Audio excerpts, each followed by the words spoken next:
Hello everyone. આજે આપણે આ લેક્ચરની અંદર એક નવી પદ્ધતિની વાતો કરીશું, એક નવી રીતની ચર્ચા કરીએ। આપણે પારિમાણિક વિશ્લેષણની અંદર કોઈ ભૌતિક રાશિની જુદી જુદી એકમ પદ્ધતિના એકમો વચ્ચેના જે સંબંધ છે એની ચર્ચા કરેલી છે। આજે સૌપ્રથમ આપણે અહીં જે નવી પદ્ધતિઓ હોય એ નવી પદ્ધતિ સાથે એમકેએસ પદ્ધતિ કે સીજીએસ પદ્ધતિના એકમો કેવી રીતે મેળવી શકાય, એના મૂલ્યો કેવી રીતે મેળવી શકાય એની આપણે ચર્ચા કરવા જઈ રહ્યા છીએ। અને એ માટે અહીં સ્વાધ્યાયના 2.3 દાખલાની ચર્ચા કરીએ। ઉષ્મા અથવા ઉર્જાનો એકમ કેલરી છે અને તે લગભગ 4.2 જૂલ બરાબર છે, જ્યાં 1 joule is equal to 1 kilogram into metre square into second raise to -2। ધારો કે એકમોની એક નવી પ્રણાલીનો ઉપયોગ કરીએ કે જેમાં દળનો એકમ આલ્ફા કિલોગ્રામ, લંબાઈનો એકમ બીટા મીટર અને સમયનો એકમ ગેમા સેકન્ડ હોય, તો દર્શાવો કે નવા એકમોના સંદર્ભે કેલરીનું માન alpha raise to -1, beta raise to -2 અને ગેમા રેઝ ટુ 2 છે।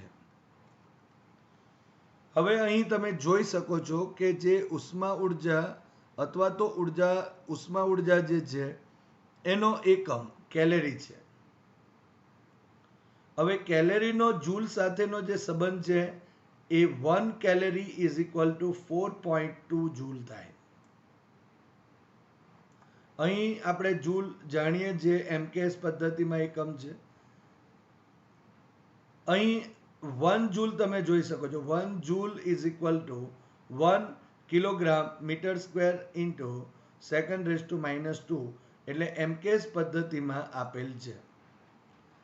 હવે આપણે નવા એકમોના સંદર્ભમાં કેલરીનું માન એટલે કે અહીં જે રીતે 1 calorie is equal to 4.2 MKS પદ્ધતિમાં છે, એને બદલે આપણે હવે અહીં નવી જે પદ્ધતિ છે, નવી પ્રણાલી છે, એમાં નવા એકમો છે, એના સંદર્ભમાં 1 કેલરી ઇઝ ઇક્વલ ટુ આપણે મેળવવાનું છે અને તે નવા એકમોમાં। તો સૌપ્રથમ આપણે અહીં એમકેએસ પદ્ધતિમાં જે આપેલ છે તે જોઈ લઈએ। અહીં N1 ઇઝ ઇક્વલ ટુ 4.2 જે કિંમત અહીં આપેલ છે તેને આપણે ધારો કે N1 કહીએ તો N1 ઇઝ ઇક્વલ ટુ 4.2 છે। M1, L1 અને T1 તેમાં M1 is equal to 1 kilogram MKS પદ્ધતિમાં, L1 is equal to 1 metre અને T1 is equal to 1 second આપેલ છે। હવે એ જ રીતે જો નવી પદ્ધતિની વાતો કરીએ તો નવી પદ્ધતિમાં N2 એટલે મૂલ્ય શોધવાનું છે, M2 એટલે દળનો સંદર્ભ અહીં આપેલો છે આલ્ફા કિલોગ્રામ, તો આપણે અહીં આલ્ફા કિલોગ્રામ લખી દઈએ। અહીં લંબાઈનો એકમ બીટા મીટર છે માટે બીટા મીટર લખી દીધું અને અહીં સમયનો એકમ ગેમા સેકન્ડ છે માટે અહીં ગેમા સેકન્ડ લખાશે। હવે ઉષ્મા ઉર્જાનું જે પારિમાણિક સૂત્ર છે એ આપણે ઉર્જાનું સૂત્ર પણ કહી શકાય, is equal two M1 L2 અને T રેઝ ટુ -2 થશે। હવે એમકેએસ પદ્ધતિમાં મૂલ્ય અને તેનું પારિમાણિક સૂત્ર લખીએ। ઇઝ ઇક્વલ ટુ અહીં નવી જે પદ્ધતિ છે તેમાં મૂલ્ય અને એનું પારિમાણિક સૂત્ર લખીશું। તો ઉષ્મા ઉર્જાનું પારિમાણિક સૂત્ર તો M1 L2 અને T રેઝ ટુ -2 થશે। માટે હવે આપણે અહીં n1 અને કૌંસમાં આ પારિમાણિક સૂત્ર આપણે લખીએ છીએ m1 mks પદ્ધતિ માટે L12 T1 T1 raise to -2 is equal to n2 અને કૌંસમાં m2 raise to 1 L2 raise to 2 અને T2 રેઝ ટુ -2 થશે. હવે આપણી પાસે અહીં આ n2 નું મૂલ્ય નથી, તો એને આપણે સૂત્ર કરતા કરી દઈએ. માટે n2 ઇઝ ઇક્વલ ટુ આ n1 અને અંશમાં m1 L1 L1 m1 1 sorry L1 raise to 2 T1 raise to -2 divided by m2 raise to 1 L2 raise to 2 અને T2 રેઝ ટુ -2 થશે. હવે દળવાળા પદ સાથે કરી દઈએ, લંબાઈવાળા પદ સાથે કરીએ અને T1 અને T2 એટલે કે સમયવાળા પદો સાથે કરી દઈએ. સો ઇઝ ઇક્વલ ટુ n1 કૌંસમાં m1 by m2 raise to 1 L1 by L2 raise to 2 અને T1 by T2 rays to -2 થશે. હવે n1 આપણને આપેલ છે જે 4.2 છે, માટે n2 ઇઝ ઇક્વલ ટુ 4.2. હવે અહીં તમે જોઈ શકો છો m1 એટલે 1 કિલોગ્રામ અને m2 એટલે આલ્ફા કિલોગ્રામ, માટે 1 અપન આલ્ફા લખાશે અને રેઝ ટુ 1. અહીં L1 એટલે 1 મીટર અને છેદમાં L2 એટલે બીટા મીટર, માટે 1 બાય બીટા લખાશે, રેઝ ટુ 2 થશે. અહીં T1 is equal to 1 second અને T2 is equal to gamma second, so 1 upon gamma લખાશે, રેઝ ટુ -2 થશે. માટે n2 ઇઝ ઇક્વલ ટુ 4.2 અને કૌંસમાં 1 અપન આલ્ફા રેઝ ટુ 1 કૌંસમાં 1 અપન બીટા રેઝ ટુ 2 અને 1 અપન ગેમા રેઝ ટુ -2 થશે. માટે n2 ઇઝ ઇક્વલ ટુ 4.2 કૌંસમાં 1 અપન આલ્ફા રેઝ ટુ 1 કૌંસમાં 1 અપન બીટા રેઝ ટુ 2 અને કૌંસમાં 1 અપન ગેમા રેઝ ટુ -2 થશે. હવે જો આલ્ફાને અંશમાં લઈ જઈએ, માટે n2 ઇઝ ઇક્વલ ટુ 4.2 અહીં આલ્ફા રેઝ ટુ -1 થશે, કારણ કે આ છેદમાં 1 છે માટે અંશમાં -1 થશે, બીટા રેઝ ટુ -2 થશે અને ગેમા રેઝ ટુ -2 છે માટે +2 થશે. માટે n2 ઇઝ ઇક્વલ ટુ અહીં આપણે is equal to 4.2 alpha raise to -1 beta raise to -2 અને ગેમા રેઝ ટુ +2 થશે. હવે સ્વાધ્યાયનો 2.5મો દાખલો જોઈએ. લંબાઈનો નવો એકમ એવી રીતે પસંદ કરવામાં આવે છે કે શૂન્ય અવકાશમાં પ્રકાશની ઝડપ 1 એકમ થાય. જો પ્રકાશને સૂર્ય અને પૃથ્વી વચ્ચેનું અંતર કાપતા 8 મિનિટ અને 20 સેકન્ડ લાગતો હોય તો લંબાઈના નવા એકમ સંદર્ભે સૂર્ય અને પૃથ્વી વચ્ચેનું અંતર કેટલું થાય? હવે અહીં લંબાઈનો નવો એકમ આપણે એવી રીતે પસંદ કરવાનો છે કે જેના લીધે પ્રકાશની ઝડપ શૂન્ય અવકાશમાં 1 એકમ જેટલી થઈ જાય.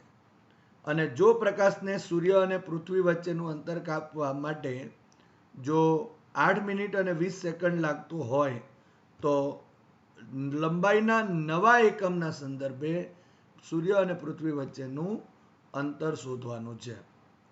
હવે સૌપ્રથમ આપણે શૂન્ય અવકાશમાં પ્રકાશની ઝડપ બરાબર 1 લંબાઈનો નવો એકમ ભાગ્યા સમય. કારણ કે આપણે જાણીએ છીએ ઝડપ એટલે અંતર ભાગ્યા સમય થશે.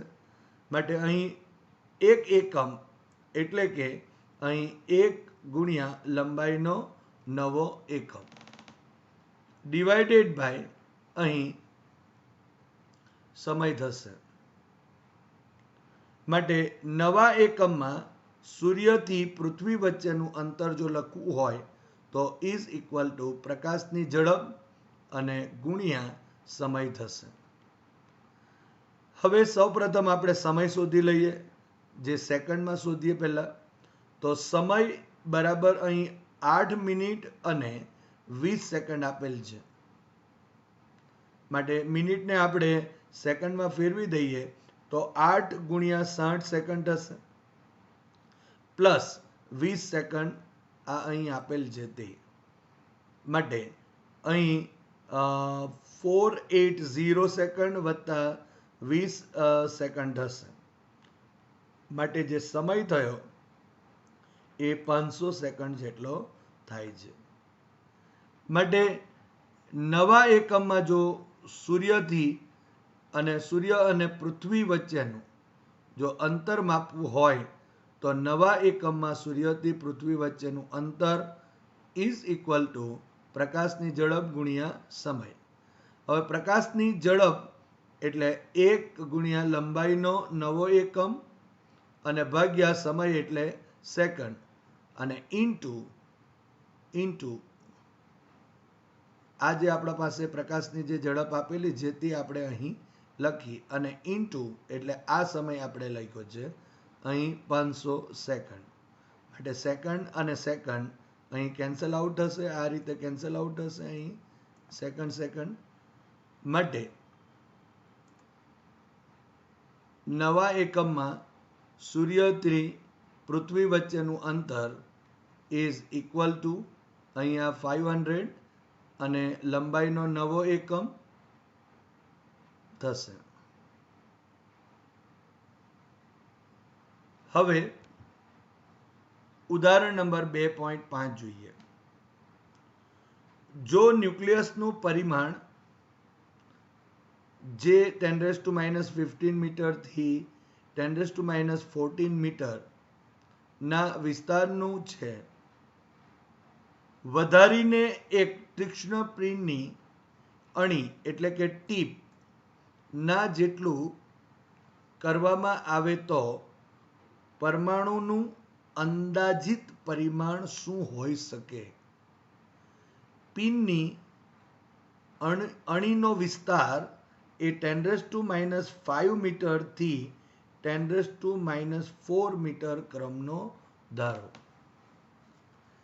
હવે આપણે જાણીએ છીએ કે અહીં પરમાણુની અંદર ન્યુક્લિયસ હોય અને એ ન્યુક્લિયસનું જે પરિમાણ છે એ આપણને આશરે અહીં 10⁻15 મીટરથી 10⁻14 મીટરના વિસ્તારનું આપેલ છે. હવે આ જે ક્રમનો વિસ્તાર જે છે એને જે પિનની અણીનો જે વિસ્તાર જે અહીં 10⁻5 મીટરથી 10⁻4 મીટર ક્રમનો આપેલ છે, એનો અર્થ એમ થયો કે આ વિસ્તાર ઘણો જ નાનો છે અને એમાંથી આ આટલો 10⁻5 મીટરથી 10⁻4 મીટર ક્રમનો કરવાનો છે. એટલે કે જે માપક્રમ છે એ 10⁻10 ગણો કરવો પડે. એટલે કે જે ન્યુક્લિયસ છે એ ન્યુક્લિયસની જે સાઇઝ જે છે એ અત્યારે જે છે એના કરતાં જો 10⁻10 ગણો જો કરીએ આપણે, એનો ન્યુક્લિયસના માપક્રમનો વિસ્તાર જો 10⁻10 ગણો જો કરી નાખીએ તો આપણને અહીં 10⁻5 મીટરથી 10⁻4 મીટર જેટલો જે પિનની અણીનો માપક્રમનો વિસ્તાર છે તે મળી શકે. હવે આપણે જાણીએ છીએ કે અહીં આપણા પાસે જે લગભગ 10⁻10 મીટરના પરિમાણવાળા પરમાણુનું પરિમાણ, એટલે કે 10⁻10 મીટરના પરિમાણવાળા પરમાણુનું પરિમાણ વધારીને આપણે અહીં 10⁻10 ઇન્ટુ આટલા ઘણું, ઇટ મીન્સ કે 10⁻10 ઇઝ ઇક્વલ ટુ 1 મીટરના ક્રમનું થવું જોઈએ. કારણ કે ન્યુક્લિયસનો માપક્રમ જો આપણે 10⁻10 ગણો કરીએ તો જે પરમાણુનું પરિમાણ છે એ પણ 10⁻10 ગણું કરવું પડે. અને આપણે જાણીએ છીએ કે લગભગ 10⁻10 મીટર જેટલો પરમાણુનું પરિમાણ હોય છે, અને એટલા માટે અહીં આપણે 1 મીટરના ક્રમનું એનું પરિમાણ થવું જોઈએ. આમ પરમાણુનું અંદાજિત જે પરિમાણ છે એ લગભગ 1 મીટર હોવું જોઈએ. અહીં એક વાત ઘણી જ અગત્યની છે કે જે આપેલ માહિતી છે તે ન્યુક્લિયસની છે અને માંગેલ માહિતી છે તે અહીં પરમાણુની છે. માટે આપણને આ રીતે અહીં આપણે ન્યુક્લિયસના સંદર્ભમાં વાત કરીને પરમાણુની પણ વાત કરી શકાય. હવે સ્વાધ્યાયના 2.7મા દાખલાની ચર્ચા કરીએ. એક વિદ્યાર્થી 100 મોટવણી ધરાવતા માઇક્રોસ્કોપ વડે માનવ વાળ એટલે કે હેરની જાડાઈ માપે છે. તે 20 અવલોકનો નોંધે છે અને નક્કી કરે છે કે માઇક્રોસ્કોપના દ્રશ્ય ક્ષેત્રમાં વાળની જાડાઈ એ 3.5 mm છે. તો વાળની અંદાજિત જાડાઈનું અનુમાન કરો. હવે આપણને આ દાખલાની અંદર મોટવણી આપેલ છે. મોટવણીનો મતલબ કે જે વસ્તુ છે એ વસ્તુ કેટલી મોટી દેખાય છે તે અહીં આપણે નક્કી કરવાનું છે. અહીં 100 મોટવણી ધરાવતા, એટલે અહીં જો લખીએ તો ધારો કે મોટવણી બરાબર દેખાતી પહોળાઈ, અથવા તો આપણે કહી શકાય અહીં જાડાઈ, અને સાચી ડિવાઇડેડ બાય સાચી જાડાઈ અથવા પહોળાઈ. તો અહીં દેખાતી પહોળાઈ ડિવાઇડેડ બાય અહીં સાચી પહોળાઈ જો આપણે કરીએ તો અહીં સાચી આપણે વાળની અંદાજિત જાડાઈનું અનુમાન કરવાનું છે. એટલે સાચી પહોળાઈ અથવા તો જાડાઈ ઇઝ ઇક્વલ ટુ દેખાતી જાડાઈ ભાગ્યા આપણે મોટવણી કરવું પડે. સો ઇઝ ઇક્વલ ટુ સાચી પહોળાઈ કે જાડાઈ is equal to 3.5 divided by 100 થશે. અહીં 3.5 mm છે અને અહીં મોટવણી આપણને 100 આપેલ છે.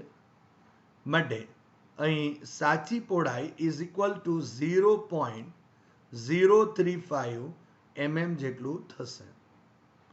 માટે હવે અહીં આ દશાંશ ચિહ્નને અહીંયા 2 સ્ટેપ જો જમણી બાજુ ખસેડીએ તો અહીં 10⁻² થશે, જે અહીં આપણે લખેલ છે. એટલે સાચી પહોળાઈ અથવા તો જાડાઈ is equal to 3.5 into 10⁻² mm જેટલી થશે. માટે વાળની અંદાજિત જાડાઈ is equal to 3.5 into 10⁻² mm જેટલું થશે.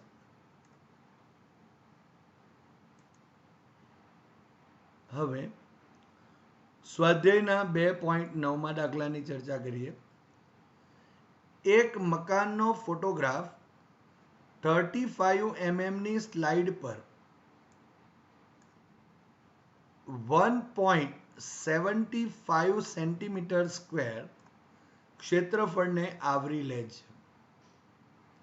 આ સ્લાઇડને એક પડદા પર પ્રોજેક્ટ કરતા પડદા પર મકાનનું ક્ષેત્રફળ 1.55 મીટર સ્ક્વેર મળે છે, તો પ્રોજેક્ટર અને પડદાની ગોઠવણીની રેખીય મોટવણી શું હશે?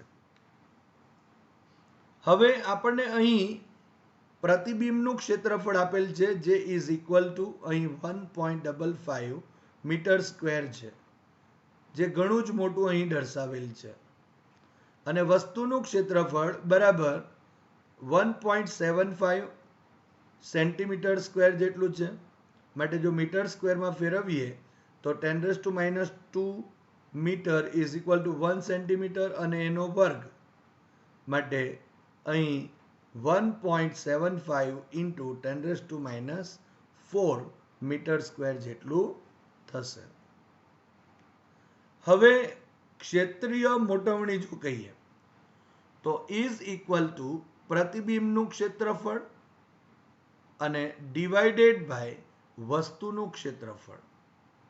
અહીં પ્રતિબિંબનું ક્ષેત્રફળ 1.55 મીટર સ્ક્વેર આપેલ છે અને ડિવાઇડેડ બાય વસ્તુનું ક્ષેત્રફળ અહીં 1.75 ઇન્ટુ 10⁻⁴ મીટર સ્ક્વેર છે. હવે આ જો આપણે ગુણોત્તર લઈ લઈએ તો અહીં is equal to 1.55 divided by 1.75 કરતા અહીં 0.88571 મળશે, ઇન્ટુ અહીં આ 10⁻⁴ છેદમાં છે એને અંશમાં લઈ જઈએ તો 10⁴ થઈ જશે. માટે ક્ષેત્રીય મોટવણી ઇઝ ઇક્વલ ટુ અહીં 0.88571 ઇન્ટુ 10⁴ થશે. હવે આ જે દશાંશ ચિહ્ન છે એને જો આપણે 1, 2, 3 અને 4 પર જો મૂકી દઈએ અહીંયા, તો અહીં જમણી બાજુ આપણે 4 સ્ટેપ ખસ્યા છે, માટે અહીં 10⁻⁴ થશે. તમે જોઈ શકો છો 8857.1 ઇન્ટુ અહીં 10⁻⁴ લખાશે, અને આ 10⁴ તો છે તેમના તેમ લખી દીધા. હવે તમે જોઈ શકો છો કે આ જે આપણા પાસે 10⁻⁴ અને 10⁻+4 એ કેન્સલ આઉટ થશે, માટે ક્ષેત્રીય મોટવણી ઇઝ ઇક્વલ ટુ 8857.1 થશે. પરંતુ અહીં રેખીય મોટવણી આપણને માંગેલ છે, માટે રેખીય મોટવણી ઇઝ ઇક્વલ ટુ અંડરરૂટ ક્ષેત્રીય મોટવણી થશે. માટે રેખીય મોટવણી ઇઝ ઇક્વલ ટુ અહીં √8857.1, માટે રેખીય મોટવણી ઇઝ ઇક્વલ ટુ આનું વર્ગમૂળ લઈ લઈએ તો 94.1122 થશે. હવે સ્વાધ્યાયના 2.14 દાખલાની ચર્ચા કરીએ. મુદ્રણની ઘણી ત્રુટીઓ ધરાવતા એક પુસ્તકમાં આવટકાળ કરતા એક કણના સ્થાનાંતરના 4 જુદા જુદા સૂત્રો આપેલ છે. Question A, y is equal to a sin 2πt/t. Question B, y is equal to a sin vt. Question C, y is equal two a/t અને sin અહીં t/a થશે. અને question D, y is equal two a/√2 અને કૌંસમાં sin 2πt/t plus cos 2πt/t થશે. અહીં આપણને એ કણનું મહત્તમ સ્થાનાંતર સૂચવે છે. અહીં ગૂંચવવા માટે આપણે પ્રવેગ લેવાઈ જાય, માટે અહીં ગૂંચવવા માટે આપણને કણનું મહત્તમ સ્થાનાંતરને એ વડે દર્શાવેલ છે. એટલે અહીં કાળજી લેવી કે જેના લીધે આપણે એનું એટલે કે પ્રવેગનું પારિમાણિક સૂત્ર ના લખીએ. v ઇઝ ઇક્વલ ટુ કણની ઝડપ છે અને capital T is equal to આવર્તકાળ છે અને આ જે સ્મોલ t દેખાય છે એ પણ સમય છે. પરિમાણને આધારે ખોટા સૂત્રને નાબૂદ કરો. હવે અહીં ખોટા સૂત્ર કયા કયા છે એ આપણે ચેક કરવા પડશે. વન બાય વન ક્વેશ્ચન લઈ લઈએ આપણે.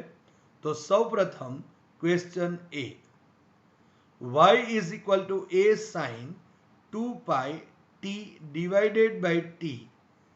આ જે સમીકરણમાં છે આપણે જાણીએ છીએ કે સાઇન, અહીં આપણે ઓલવેઝ સાઇન થીટાનો જે ભાગ છે આ થીટા એ પરિમાણ રહિત છે અને તેથી આ સમીકરણમાં sine 2 pi t by capital t માં અહીં 2 pi t small t by capital t ના પરિમાણ અહીં m0, l0 અને t0 થવા જોઈએ. કારણ કે જે ત્રિકોણમિતીય પદો છે એ ત્રિકોણમિતીય પદોમાં આ જે સાઇન થીટા હોય, કોસ થીટા હોય, ટેન થીટા હોય, સેક હોય, કોસેક કે ટેન હોય, તો એનો જે ખૂણો જે છે આ થીટા એ હંમેશા આ જે હંમેશા પરિમાણ રહિત હોવો જોઈએ અને આ જો પરિમાણ રહિત હોય તો અને તો જ આપણે એમ કહી શકાય કે અહીં આ જે સમીકરણ પારિમાણિક દ્રષ્ટિએ સાચું છે. કારણ કે અહીં y ડાબી બાજુ અને જમણી બાજુ જો સરખાવવી હોય તો અહીં આ પણ m0, l0, t0 હોવું જોઈએ. બીજું કે અહીં એ છે એના પરિમાણ એ સ્થાનાંતરના જે પરિમાણ છે એટલે કે m0, l1 અને t0 હોવા જોઈએ. તો આપણે ચેક કરી લઈએ અહીં.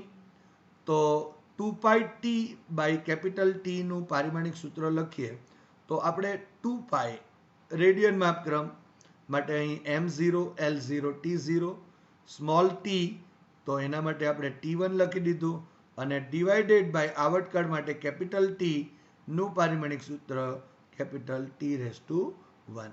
અને અંશ અને છેદમાં t1 અને t1 છે માટે અહીં પારિમાણિક સૂત્ર is equal to m0, l0, t0 મળે છે અને તેથી અહીં સમીકરણ એ પારિમાણિક દ્રષ્ટિએ અહીં સાચું છે.